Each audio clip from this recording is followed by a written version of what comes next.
cost structure, well, the costs to do it. So if your costs exceed your revenue, then, well, we don't get out of the gate. Or you just have to change your activities or refocus or whatever it is. Cost structure. What are the most important costs inherent to this business model?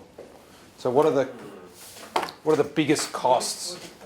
Or costs. What are your costs to running your business? Rent's probably one of my biggest costs. Yep. What else? Staff. Yep. Like utilities. Yep. That's all. You already have your hardware, don't you? I've got all the equipment. Yep. Yeah, So that's pretty fine. good on that. Like, you can always buy more, and you do. That becomes, yeah, that's fine.